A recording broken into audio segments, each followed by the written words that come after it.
ಬೆಳಗಾವಿ ಮೃಗಾಲಯದಲ್ಲಿ ಕಳೆದ 40 ಗಂಟೆಗಳಲ್ಲಿ 28 ಜಿಂಕೆಗಳ ಆಕಸ್ಮಿಕ ಸಾವಿಗೆ ಸಂಬಂಧಪಟ್ಟಂತೆ ಡೀಟೇಲ್ಸ್ ಸಿಗ್ತಾ ಇದೆ. ಬೆಚ್ಚಿ ಬೀಳಿಸುವಂತಹ ಘಟನೆ ಇದು.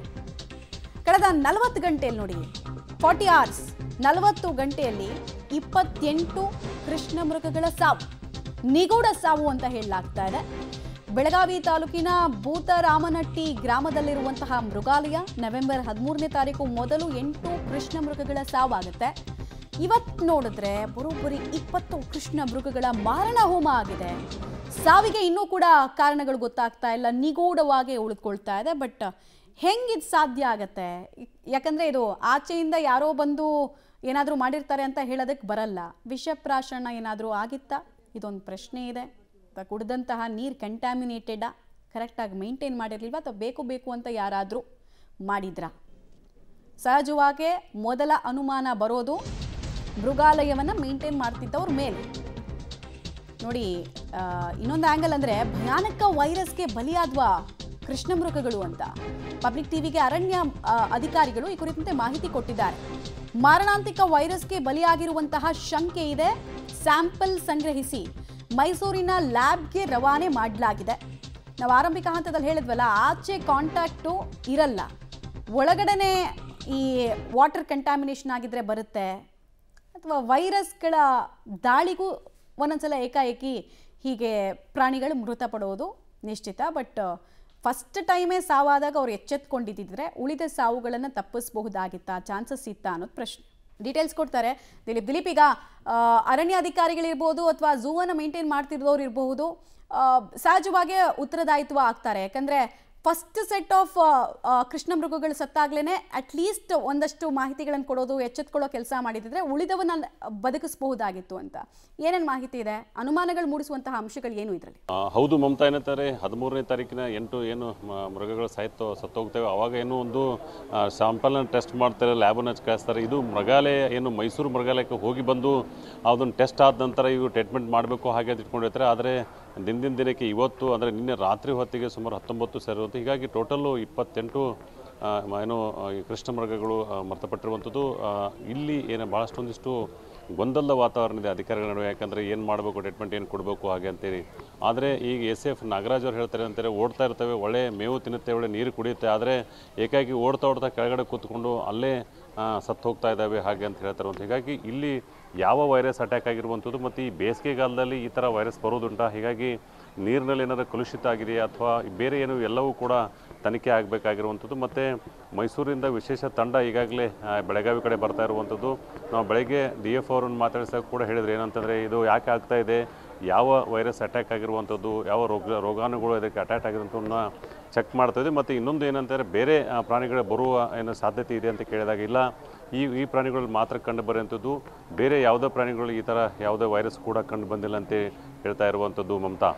ಇನ್ನೆಷ್ಟು ಕೃಷ್ಣ ಮೃಗಗಳಿದ್ದಾವೆ? ಮತ್ತು ಈಗ ಇನ್ಸ್ಪೆಕ್ಷನ್ ಇರಬಹುದು ಅಥವಾ ಇಡೀ ಜಾಗವನ್ನು ಸೀಲ್ ಆಫ್ ಮಾಡೋ ಕೆಲಸ ಇರ್ಬೋದು, ಅದೆಲ್ಲ ಹೇಗೆ ನಡೀತಾ ಇದೆ? ಸ್ಟಾರ್ಟ್ ಆಗಿದೆಯಾ ಅಥವಾ ಇನ್ನೂ ಅಧಿಕಾರಿಗಳು ಬಂದ ಮೇಲೆ ಕ್ರಮ ಕೈಗೊಳ್ತಾರೆ ಅನ್ನೋ ರೀತಿಯಲ್ಲಿ ಇದೆಯಾ?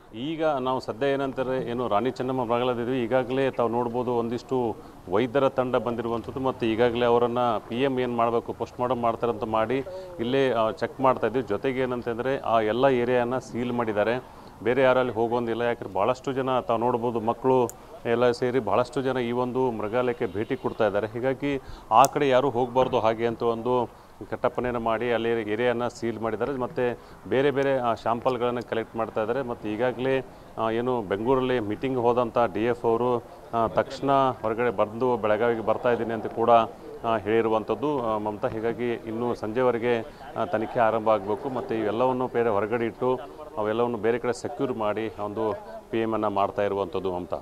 ರೈಟ್, ಧನ್ಯವಾದ ತಮ್ಮ ಮಾಹಿತಿಗಾಗಿ. ನೀವು ವಿಜುವಲ್ಸನ್ನು ನೋಡ್ತಾ ಇದ್ದೀರಾ, ಭಾಳ ಬೇಸರ ತರಿಸುತ್ತೆ. ಬರೋಬ್ಬರಿ 28 ಜಿಂಕೆಗಳ ಸಾವಾಗಿರೋದು, ಆ ದೃಶ್ಯವನ್ನು ನೀವು ನೋಡ್ತಾ ಇದ್ದೀರಾ. ಒಂದೇ ಕಡೆಗೆ ಜಿಂಕೆಗಳ ಮೃತದೇಹವನ್ನು ಇಟ್ಟಿದ್ದಾರೆ, PM ಮಾಡ್ತಾರೆ, ಪೋಸ್ಟ್ ಮಾರ್ಟಮ್ ಮಾಡ್ತಾರೆ.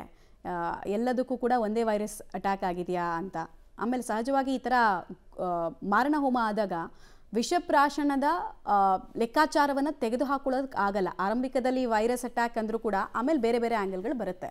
ಇವತ್ತು ಮೇಲ್ನೋಟಕ್ಕೆ ನನಗೆ ಅಧಿಕಾರಿಗಳು ಹೇಳಿದ್ದು ಇದೊಂದು ಬ್ಯಾಕ್ಟೀರಿಯಾ ಬಂದು ರೋಗದಿಂದ ಮೃತಪಟ್ಟಿರಬಹುದು ಅನ್ನುವಂಥ ಒಂದು ಶಂಕೆ ಅವರು ವ್ಯಕ್ತಪಡಿಸ್ತಾ ಇದ್ದಾರೆ. ಅದ್ರ ಬಗ್ಗೆ ಎಚ್ಚರಿಕೆಯನ್ನು ವಹಿಸಬೇಕು, ತನಿಖೆಯನ್ನು ಮಾಡಬೇಕು ಮತ್ತು ಬೇರೆ ಬೇರೆ ಜಿಂಕೆಗಳಿಗೆ ಇವತ್ತು ಸಂರಕ್ಷಣೆ ಮಾಡುವಂಥ ದೃಷ್ಟಿಯಿಂದ, ಸುರಕ್ಷತೆ ದೃಷ್ಟಿಯಿಂದ ಕ್ರಮಗಳನ್ನು ತೆಗೆದುಕೊಳ್ಳಬೇಕು ಅನ್ನುವಂಥ ಒಂದು ಸೂಚನೆಯನ್ನು ಕೊಟ್ಟಿದ್ದೇನೆ. ಇದ್ರ ಜೊತೆಗೆ ಮೃಗಾಲಯಕ್ಕೂ ಒಂದು ಆತಂಕ ಇದೆ ಸರ್, ಯಾಕಂದರೆ ಈ ರೀತಿ ಜಿಂಕೆ ಆಗಿರೋದ್ರಿಂದ ಎಲ್ಲ ಕಡೆ ಅಲರ್ಟ್ ಮಾಡಿದ್ದೇವೆ.